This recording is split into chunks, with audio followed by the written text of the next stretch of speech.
Таң атысымен ақ басты діни қызметкерлер, рубасылар және дін мұғалімдері, яғни бүкіл жоғарғы кеңес ақылдасып шешім қабылдады. Олар Исаны байлатып, римдік әмірші Пилатқа алып барып табыс етті. Пилат Исаға «Сен яһудилердің патшасысың ба?» деген сұрақ қойды. Иса «Өзіңіз айтып тұрсыз» деп жауап берді. Басты діни қызметкерлер Исаға көптеген айып тақты. Пилат оған тағы да сауал қойып, «Ешбір жауап бермейсің ба? Қараш, саған қаншама көп айып тағып тұр» деді. Бірақ Иса бұған да еш жауап қайтармады. Сондықтан Пилат қайран қалды. Әмірші әдетте мейрамның құрметіне яһудилер сұраған бір тұтқынды оларға босатып беретін. Сол тұста Бараба есімді біреу өзінің сыбайлас көтерілісшілерімен бірге түрмеде отырған еді. Олар бүлік кезінде кісі өлтірген болатын.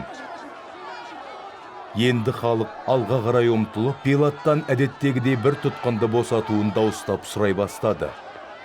Пилат оларға жауап беріп, «Сендерге яһудилердің патшасын босатып беруіңді қалайсыңдар ма?» деген сұрақ қойды. Ол басты діни қызметкерлердің Исаны күншілдіктен ұстап бергендігін жақсы түсінді. Бірақ басты діни қызметкерлер халық тобырын әміршіден «Оның орнына Барабаны босатып беріңіз» деп талап етуге арандатты. Пилат оларға «Ендеше сендер яһудилердің патшасы деп атаған адамға не істеуіңді қалайсыңдар?» деген сауал қойды. Олар қайтадан айғай салып, «Айқышқа шегеленсін» деп жауап қатты. Пилат «Сонда ол қандай қылмыс жасады?» деп сұрады. Бірақ олар «Айқышқа шегеленсін» деп бұрынғыдан бетер шулап кетті. Сонда Пилат халықтың көңілінен шыққысы келіп, оларға Барабаны босатып берді. Ал Исаны қамшымен соқтырғаннан кейін айқышқа шегеле біліп, өлтіруге жасақшылардың қолдарына тапсырды. Жасақшылар Исаны әміршінің ордасы болған сарайдың ішкі ауласына алып барып, сонда бүкіл әскер бөлімін шақырып жинап алды.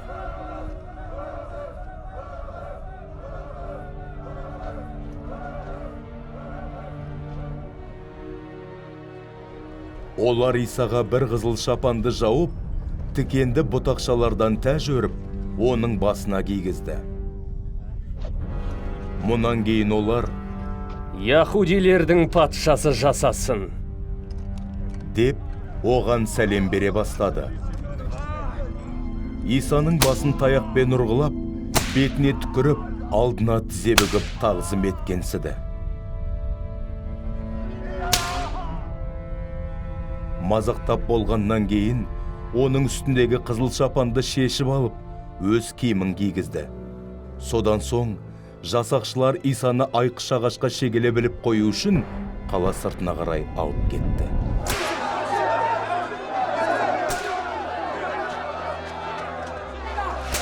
Жолшыбай олар даладан қарсы келе жатқан Шимон есімді күренелік ер адамға тап болды. Оны Исаның айқыш ағашын арқалап алып жүруге мәжбүр етті. Сол Шимон Ескендір мен Руфтың әкесі болатын.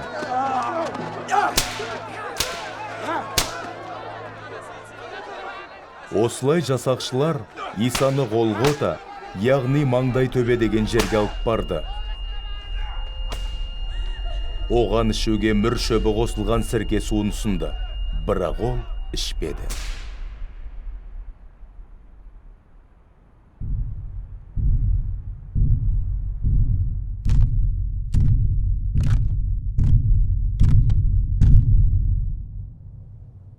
Жасақшылар Исаны айқыш ағашқа керіп шегелеп тастап, тік көтеріп қойды.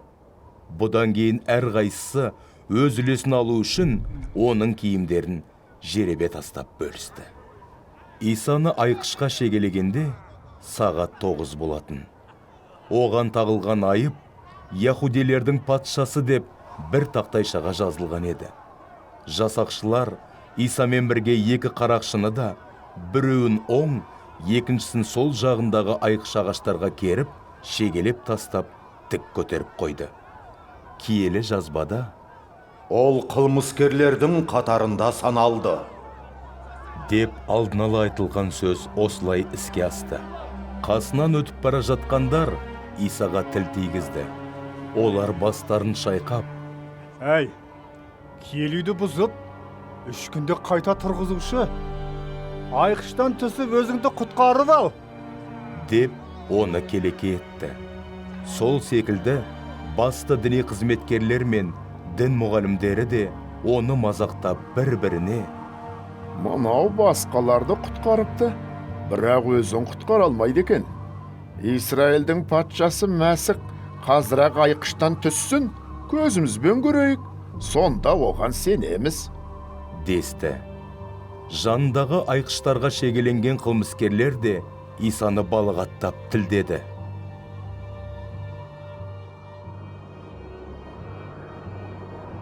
Алтал түсте бүкіл жерді қараңғылық басып, ол 3 сағатқа созылды.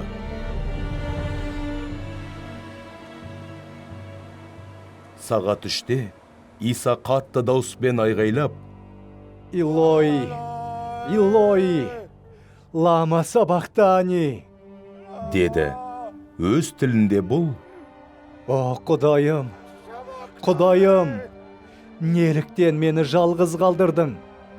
дегенді білдіреді. Сол жерде тұрғандардың кейбіреулері мұны естігенде: Қараңдар, ол Ілиясты шақырып жатыр. десті. Біреу жүгіріп барып, бір сорғышты сірке суына батырып алды. Оны таяқтың ұшына қадап, Исаға ішуге ұсынды да: Күте тұрайық.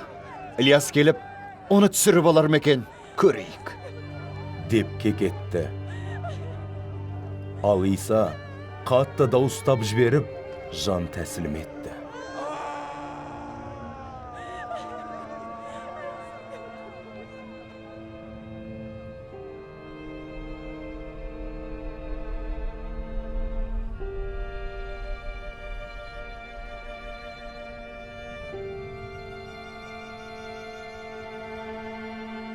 Сол сәтте киелі үйдегі шымылдық жоғарыдан төменге дейін қақ айырылып, екіге бөлінді. Исаның қарсы алдында тұрған жүзбасы Исаның осылай жан тәсілім еткенін көргенде: Бұл адам шынымен Құдайдың рухани ұлы екен, деп мойындады.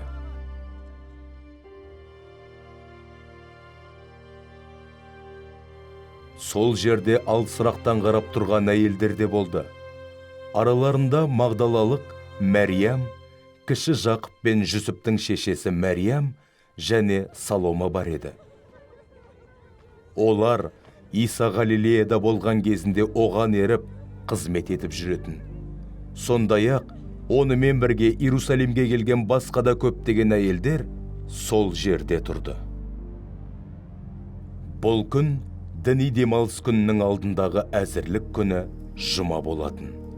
Сондықтан кеш түспес бұрын Ариматеялық Жүсіп батылдық пен Пилатқа барып, одан Исаның мәйітін қабірге қоюға рұқсат сұрады. Жоғарғы кеңестің беделді мүшесі болған Жүсіп Құдайдың патшалығының жер бетінде орнауын аңсап күтіп жүрген жан еді. Пилат Исаның сонша тез өліп қалғанына таңданды. Жүзбасыны шақырып алып, одан: Ол өлгелі көп болды ма? деп сұрады.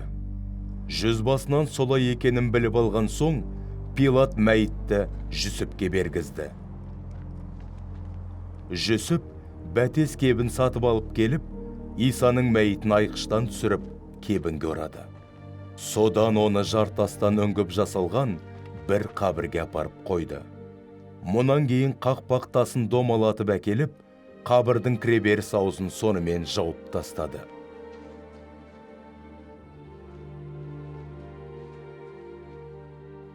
Магдалалық Мәриям мен Жүсіптің шешесі Мәриям мәйіттің қайда қойылғанына қарап тұрды.